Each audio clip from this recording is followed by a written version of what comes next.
जब तक मुसलमान चुनाव नहीं लड़ेगा आप जीत भी नहीं सकते, और आप अगर आपको हार भी मिलती है तो उसमें कोई बात नहीं। बहरहाल मैं किताब नहीं मानता इसको रहमान साहब, क्योंकि किताबें बहुत आती हैं, दस्तावेज कम आते हैं।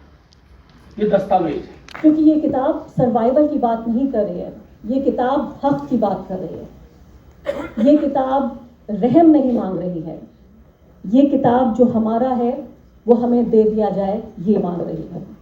इनकी बड़ी बड़ी मिनिस्ट्रियों में जाके देखिए, मुसलमानों का नाम और निशान नहीं। आज मुसलमान जोश में है, मोदी जी को हराना है। हम भी कहते हैं मोदी जी को हराना है।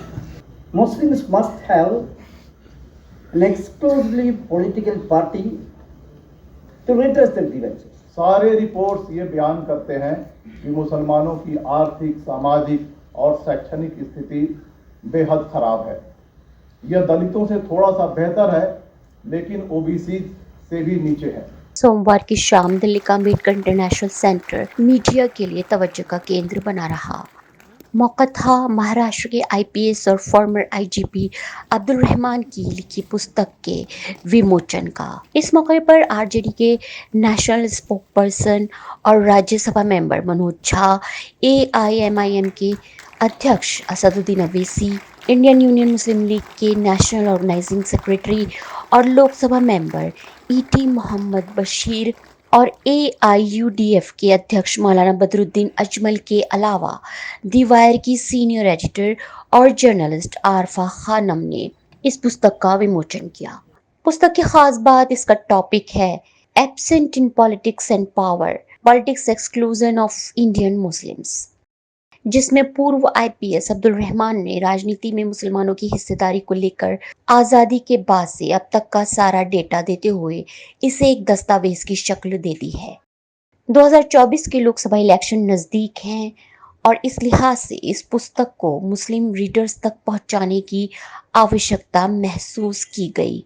इस प्रोग्राम की खास बात ये थी कि पार्लियामेंट के स्पेशल सेशन से सीधे ये सभी नेता इस कार्यक्रम में हिस्सा लेने पहुंचे। इस अवसर पर सीनियर जर्नलिस्ट आरफा खानम ने कहा कि ये पुस्तक सही मानों में मुसलमानों के लिए आई ओपनर साबित हो सकती है। उन्होंने मीडिया में मुसलमानों के साथ होने वाले रवैये पर रोशनी डालते हुए अपने जाती एक्सपीरियंस भी शेयर किए। क्योंकि ये किताब सर्वाइवल की बात नहीं कर रही है, ये किताब हक की बात कर रही है। ये किताब रहम नहीं मांग रही है, ये किताब जो हमारा है वो हमें दे दिया जाए ये मांग रही है।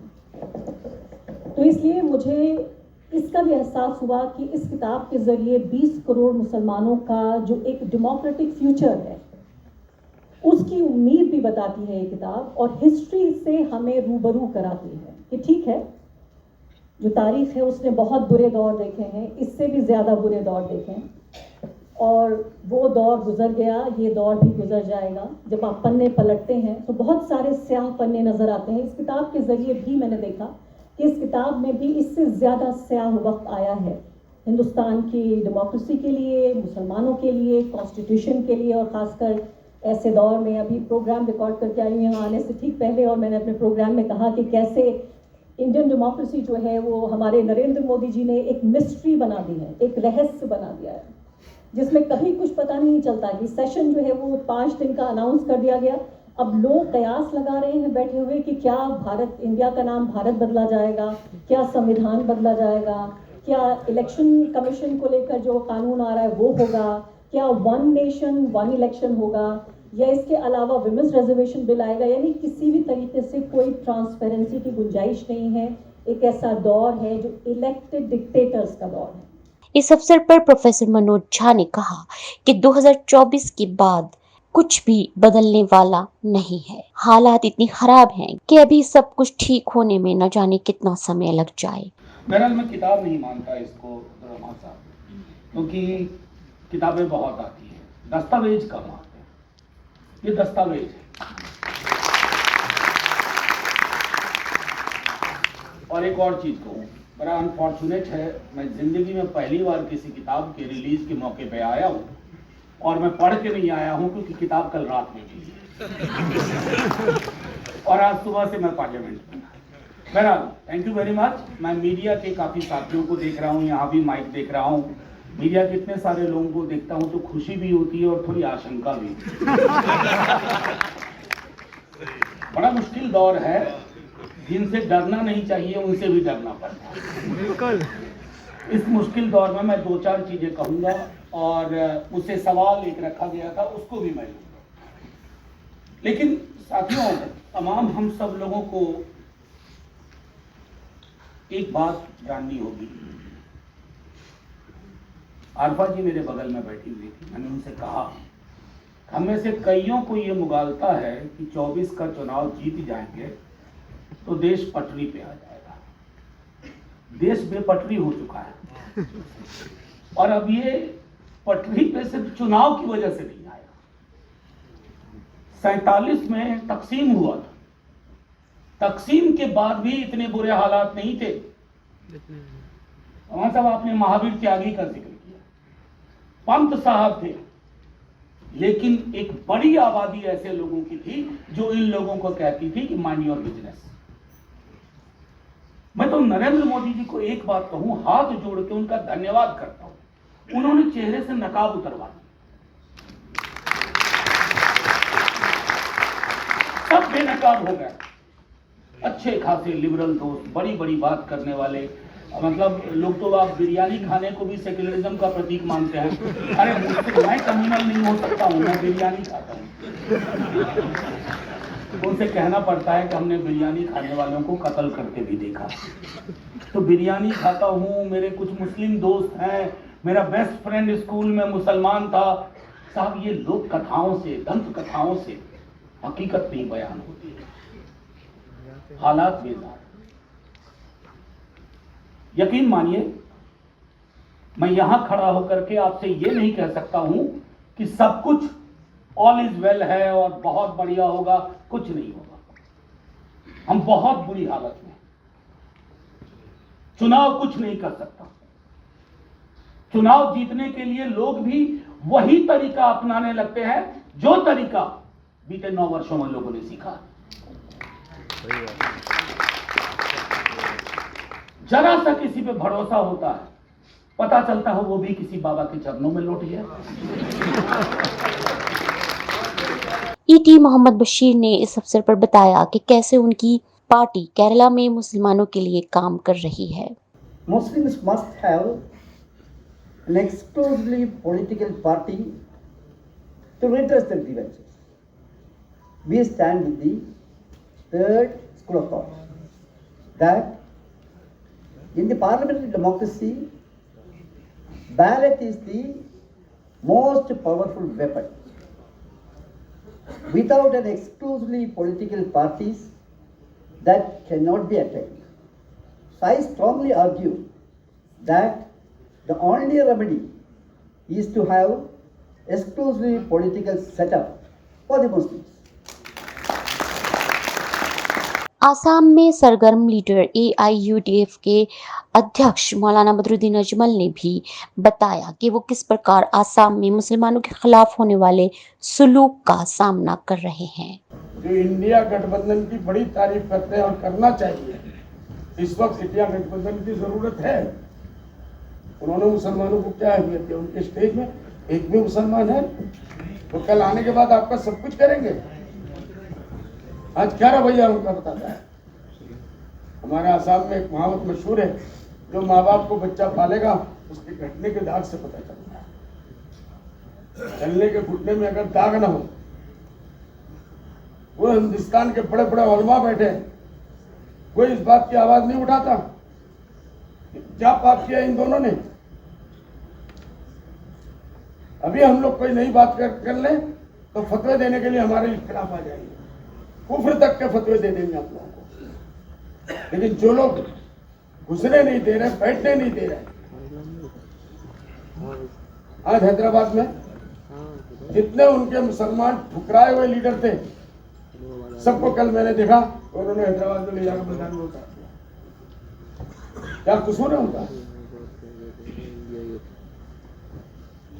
इनकी बड़ी बड़ी मिनिस्ट्रियों में जाके देखिए, मुसलमानों का नाम और निशान नहीं। आज मुसलमान जोश में हैं, जोश में है, मोदी जी को हराना है। हम भी कहते हैं मोदी जी को हराना है, लेकिन मुसलमानों ने क्या ऐसा पाप किया कि आपके स्टेज पे एक मुसलमान का नाम कर दिया? इतना बड़ा गुनाह कर लिया हम मुसलमान। इंशाअल्लाह उसके बाद भी असद भाई भी जीत के आएंगे, हम भी आएंगे, और कम से कम पहले 3 लेके आए थे और इस मरतबा भी 3 लाएंगे इंशाअल्लाह।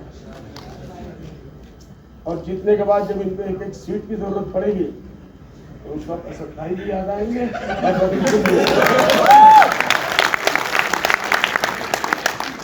इसलिए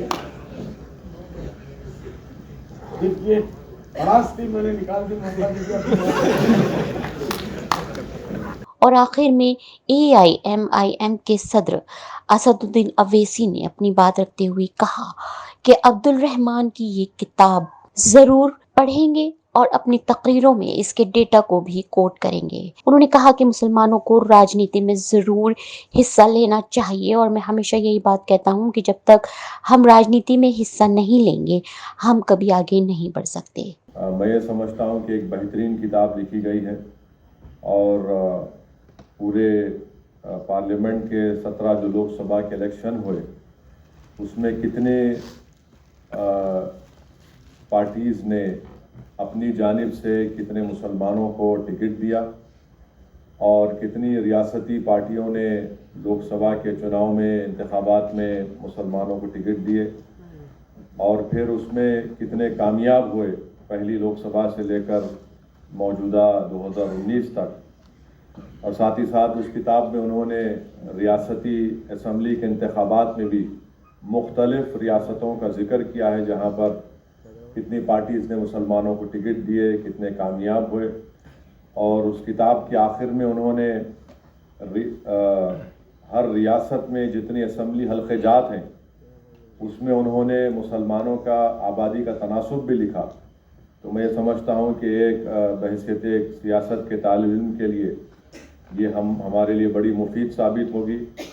और मैं इंशाअल्लाह ताला ज़रूर जब वक्त मुझे मिलेगा मैं इसका पूरे जितना हो सके इसका पढ़ूँगा, और यकीन जानिए अब्दुल रहमान साहब मैं इसको इस्तेमाल करूँगा अपनी तकारीर में, अपने जहाँ कहीं मुझे मौका मिलेगा, ताकि ये जो हमारे वतन अजीज़ में जो आर्गुमेंट पेश किया जाता है कि मुसलमानों के ताल्लुक़ से कि आप सिर्फ वोट दीजिए, वोट लेने वाले आप नहीं बन सकते हैं। मेरी ज़िंदगी सियासी ज़िंदगी जो मेरी अब तक रही है, मैंने अपने बचपने में अपने मरहूम वालिद को देखा, अपने बुज़ुर्गों को सुना, तो जाहिर है मेरा जो ओरिएंटेशन है वो इस बात को कबूल करने के लिए तैयार नहीं है कि मुसलमान चुनाव ना लड़े। और मेरा मानना ये है कि मुसलमानों को इंतखाबात में हिस्सा लेना ज़रूरी है, चाहे वो सरपंच के चुनाव हो या मंडल के चुनाव हो या निकाय चुनाव हो या म्यूनसिपल कॉरपोरेशन के चुनाव हो या असम्बली के हो या पार्लियामेंट के हो।